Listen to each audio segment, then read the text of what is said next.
We now have our keynote speaker, Mr. Allan B. Borra, the Director of Information Technology Services from De La Salle University. All right, so this is me trying to escape from our current realities. But thank you for granting me this time. My conversation is about managing IT for education through enterprise architecture.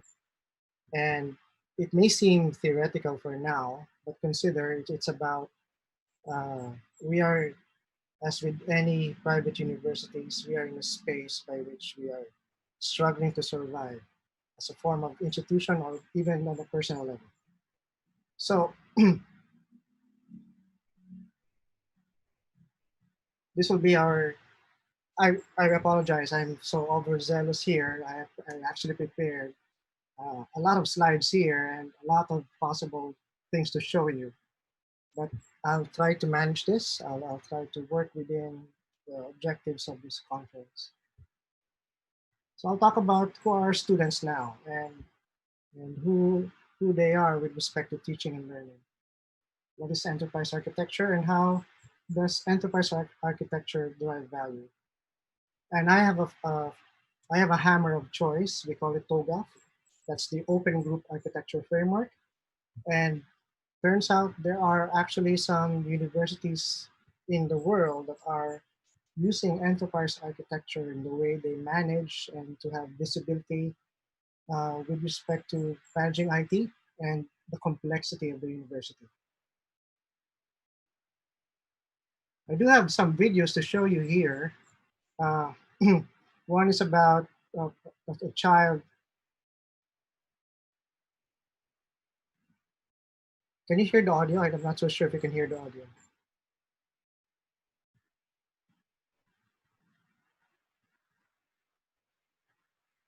Okay, hang on.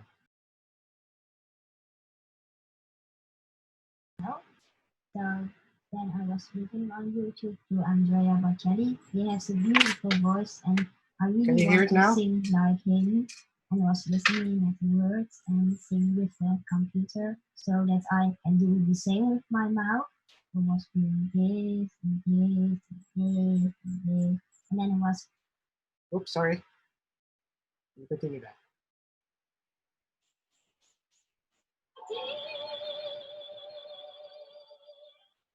My favorite part from the song is at the end, because then I can put all my drama, and at the end there's a high note, and then I can do yeah.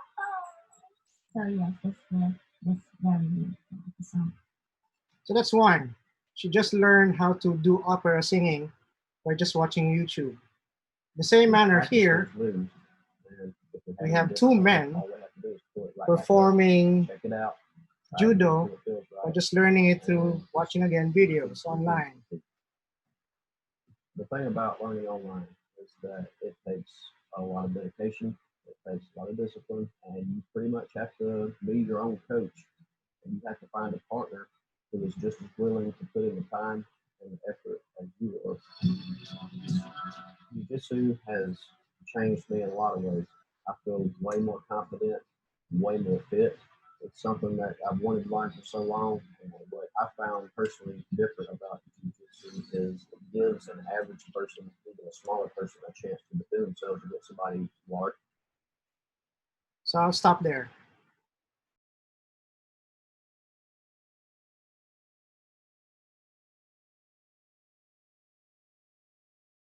So we're getting the sense here that our students these days, our learners these days are really attuned to the online environment. 2007 when they first released the iPhone. And by 2025, I remember my nephew, he was 2 years old, so that was 2009. And he saw that the iPad is a broken magazine. See, he kept on, I'm sorry, the magazine is a broken iPad. That's my metaphor. And I saw, one video by which a baby was doing this on a magazine because the pinch and zoom, well, that's a very primordial kind of action. And for that baby, it seemed like the magazine was a broken iPad. And this was 2007. The iPad was released 2010. I foresee that by 2025, these babies, these first-year-old in 2007 becomes 18-year-olds. And they are now given licenses, and they are now given the mechanism to actually participate in our society more, more, I would say, more explicitly. They drive, they have licenses, and we cannot afford really to have students or our kids back then. So they were really trained to be this. They were really trained with their iPads here. They're the digital natives, and then and that's why by 2025 there's already, as early as now, there are conversations about driverless cars, because this and their attention to their iPad in front of them cannot match with someone driving. And so these are the things that we are actually preparing for as a university as well. Who are we with respect to how we treat our students? And so I talk about enterprise architecture. See, universities are basically complex organizations. There's a business layer to it. These are our strategies, our organization structure, the functions, the processes, and all the data that moves from one office to another. There's also the data architecture. These are the types and sources of our data, the logical data assets, the physical data assets, and the way that we manage our data resources. And there are the applications, all the way from as simple as or primordial as a notebook that stores our notes and our thoughts, or through some more sophisticated like Google Drives and the different productivity tools that we have now. And finally, we have the technology, by which these are the structures and interactions of the different platform for services. Do we do it on-prem? Do we do it on the cloud? These are the conversations with respect to the technology architecture. So let's have a metaphor. See, enterprise architecture, before I was analyzing this as a form of a vehicle. We have the dashboards in front of us. There's the driver. Basically, that's our CEO, or effectively the heads of our organization. And there's people in the back. I'm still in the car metaphor. They're the ones going along for the ride, and these are possibly our teachers. But the analogy of the car can only go as far as that we can have that analogy. And so I think the more appropriate way of creating an analogy here is really about city planning. So we have a city called an organization or a university. It could be as complex as that of Manila, or it could be as straightforward as how it was designed, like Fort Bonifacio, wherein in Manila, it has organically grown through hundreds of years, and street signs and and sizes of the streets move from pre-Spanish era of caretons all the way to our big buses. And so not much has been changed actually for how it was designed through the years. And that gave the Fort Bonifacio an opportunity to prepare for such. And that's why it's architected in a way that we know when we need to go from one place to another in Fort Bonifacio, we just follow the numbers, because the street signs are numbers. I'm looking here because my screen is right here. So furthering our analogy or metaphor, in a city we have buildings. So our business processes are effectively the building architectures.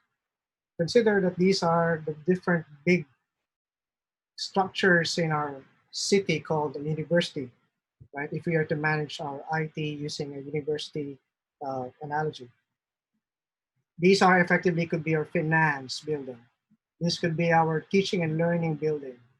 This could be our research building. So each of these big buildings here may represent the big processes that a university may actually perform. Then we have utility plan. In a city, we have utilities, and effectively these are your uh, elect, elect, electric wires and transmissions, and this could be your pipes as well for the basic utilities, right? Water, And consider these are actually the way that data moves across these different buildings, right? And the more connected these buildings are with respect to the utilities, then effectively we have more coordination and collaboration across different processes. Furthering our metaphor here, we have the construction materials. See, we can really have some, um, we can have marble tiles, really. We can have first world kinds of materials or construction materials. And then they are analogous to our applications and even to our technology. So consider, uh, we can have the world-class uh, data center, or we can actually create enough kind of infrastructure, a data center, or we can have the cloud. So all of these considerations will bring up to our construction materials. These construction materials are effectively the means for us to construct and to enable the big buildings. So going back to our city planning analogy for enterprise architecture, the business processes effectively are the applications are actually our buildings, if you think about it. The city layout, the overall city layout, effectively is an orchestration of all the different business processes. And we have information or data moving across these different buildings. That's our utility plan. And our building blocks, the construction materials, these are our technology. Right. So what does really EA offer here? We talk about, because technologies these are big investments.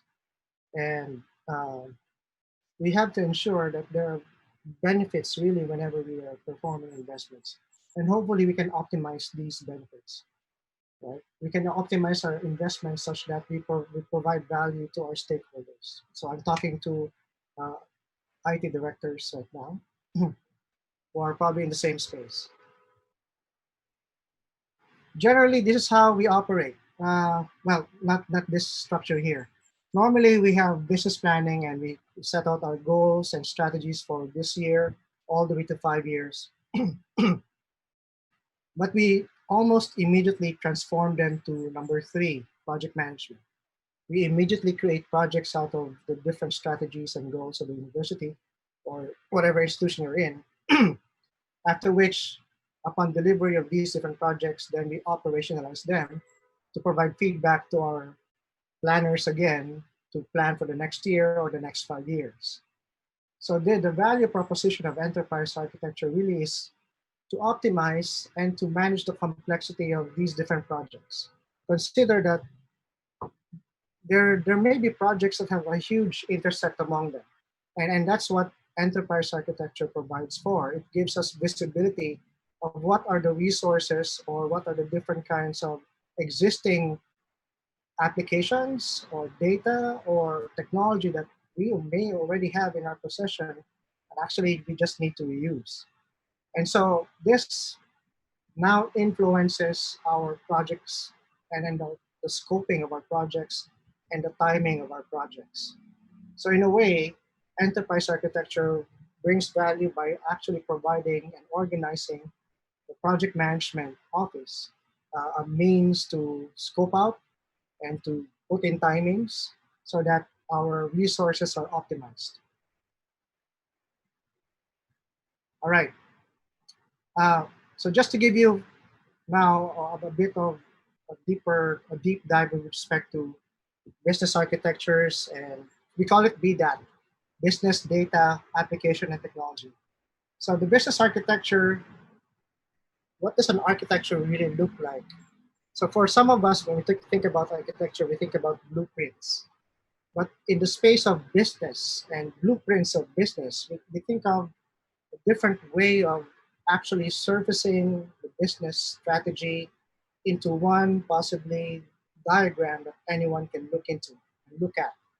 So capability model is one kind of one form of a diagram that supposedly captures the strategy or the business of an organization. I'd like to show you what's up with the LSU. So here's an example of the business architecture, and we call it the capability model for the LSU.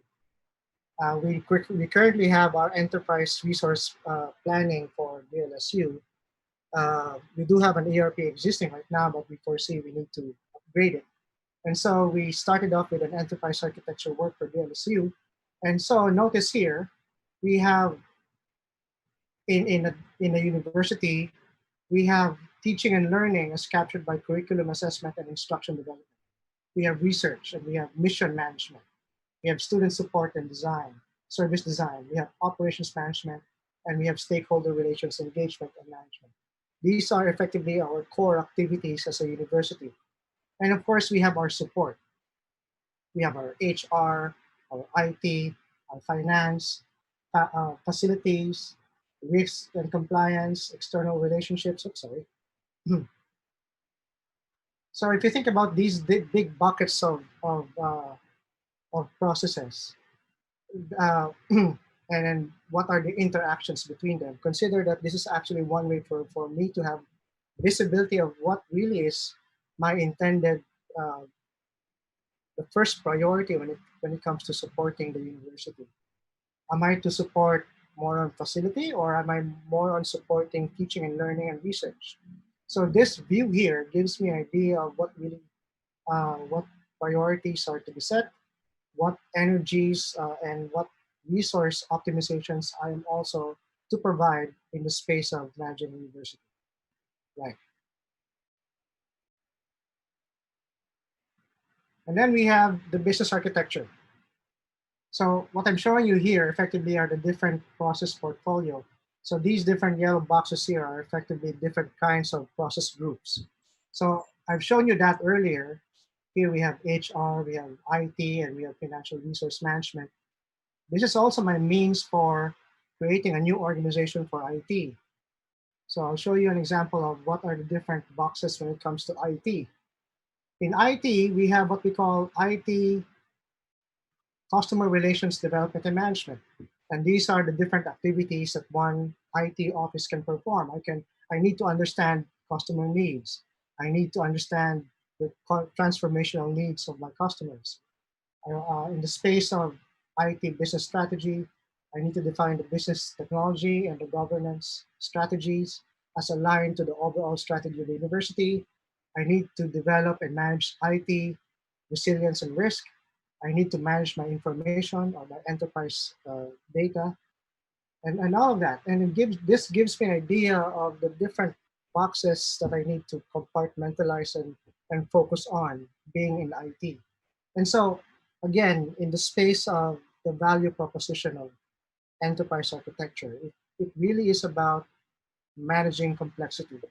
Because, and I suppose with all the IT people here, we are effectively the responsible group for business continuity of our institutions.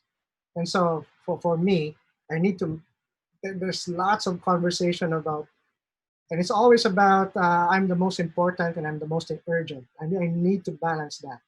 And then for me to have this kind of view and aligning it with the overall capability of the university, I know which ones to prioritize. So that's on the business layer. Turns out there's a cooperation. So one process group can actually communicate with another process group. So the arrows here indicate the conversations and the information flow moving from one process group to another. And that's also being captured or being diagrammed or being documented as part of an architecture. Furthering our conversation, we now have mapping of our process groups to that of our applications. So it turns out that ERP, or in the space of enterprise resource planner and whatever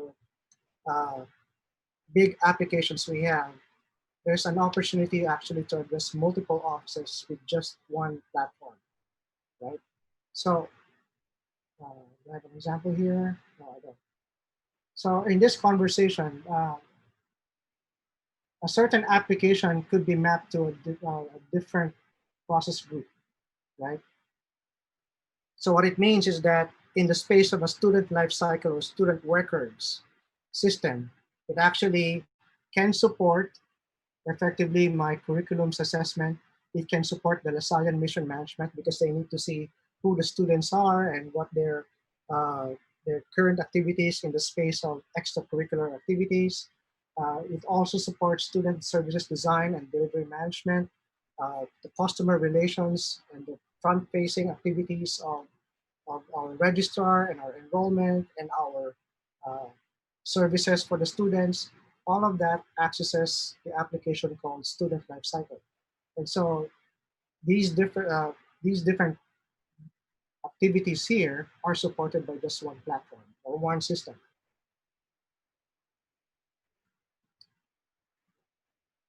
And then we have application layer.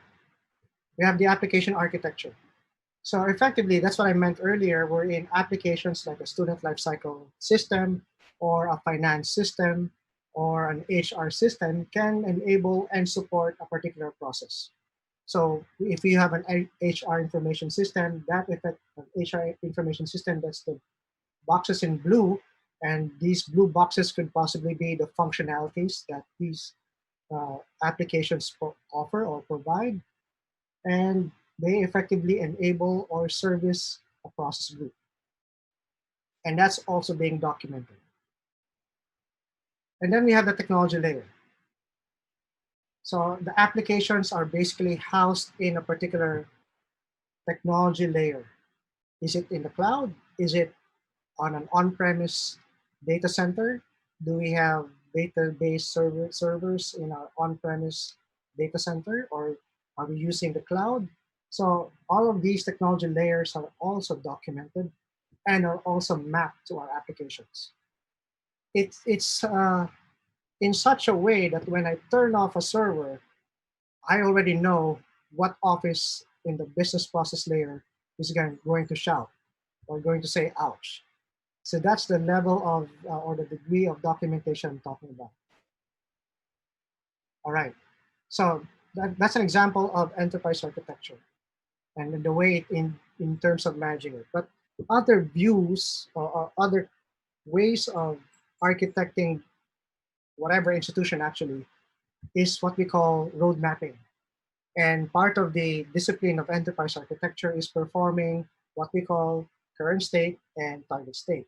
So you see here, I hope you can see it here, we have what we call a target state, or I'm sorry, the current state for an application. I hope you can see it. So this is on the application architecture. And this is one good example from a certain organization I just got from the internet. And this is one good example by which the gap between a current state to that of the target state on the other spectrum of the document shows you one glaring aspect here, wherein, oops, from the enterprise performance management, there are different platforms or software here, Oracle, Hyperion, Planner, and that's in the current state. But on the target state, it just moves to Oracle.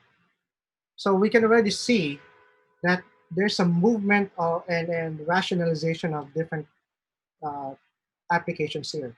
And from this diagram I'm showing you, it somehow is an example of a merger of two big companies, wherein one company already has an existing platform and the other companies also would have its own platform.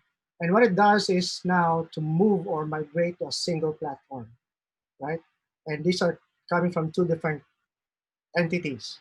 And so there's a need to manage that transition from this view here, which contains three different applications, to just a single application. And notice there's a big gap in the middle.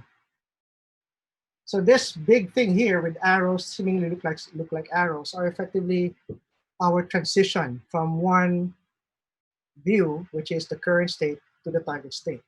So effectively, these are now our projects. These are now the fillers of gaps, and the fillers for gaps for me are expressed as projects. So projects are effectively the change.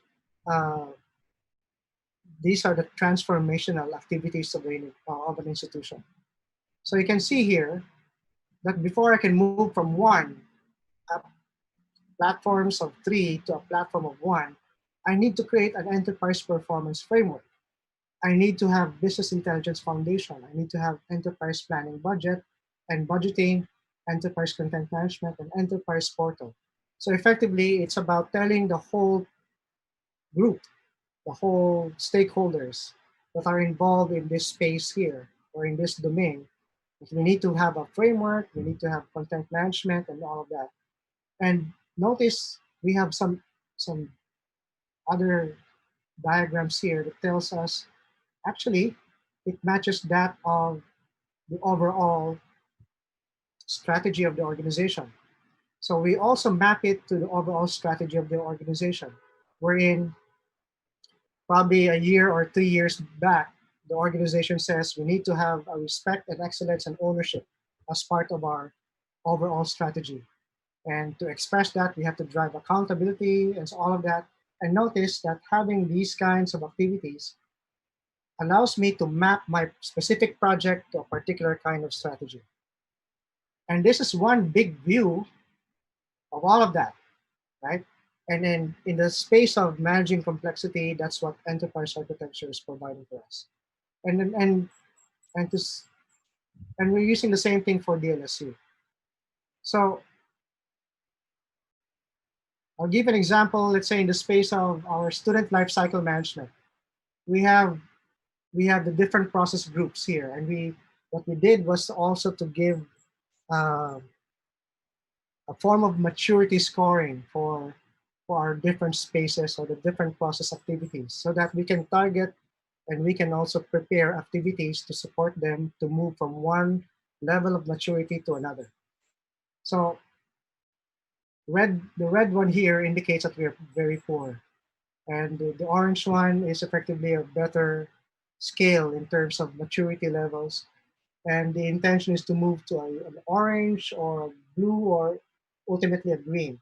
So here's effectively what the maturity levels would look like. Red would be initial, managed, defined, all the way to optimized. And in the space of this diagram here, where is it?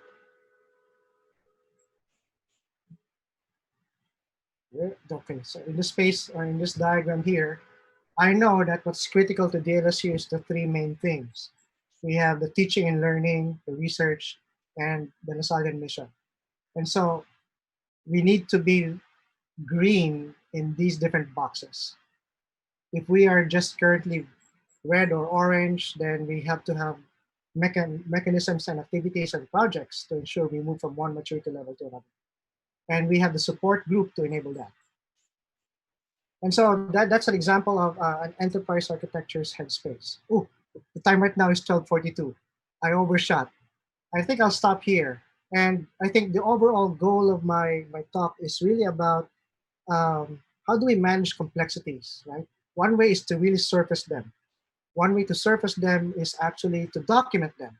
And there's so many ways of documenting them. Could be as simple as narration, and that's effectively unstructured way of doing it, or we can do it structured way. What I'm showing you is a structured way of doing it, using diagrams and some standards way of doing it. What we're doing is we're making use of APQC, that's American Productivity and Quality Center. They created a process classification framework, and we also made use of one notation, we call it Archimate. Archimate is an example of an enterprise architecture way of describing things from the business all the way to technology. And we are also making use of what we call business process modeling and notation. So all of these effectively are unprecedented way of documenting and hopefully servicing all of our processes and all of our documents and all of our data into one big giant repository such that it now becomes visible to everyone. And we're now operating not just on legends and folklore and transfer of transfer of culture by just by word of mouth, but now through a documented way of doing things. So that's the first step for me. It's really about the heavy documentation, and especially for a 100-year-old organization, it's ironic that we have different levels of documentation, and now we're making it really a singular and focused activity for the university. And hopefully that manages the complexity of what it is to manage a university, a 100-year-old university, with all the cultures and all of that. So I'll stop here. I'm opening up for questions, and I apologize. I overshot by 20 minutes. Told you I got overzealous. So yeah, so I'll stop here, and I'll take on your questions now.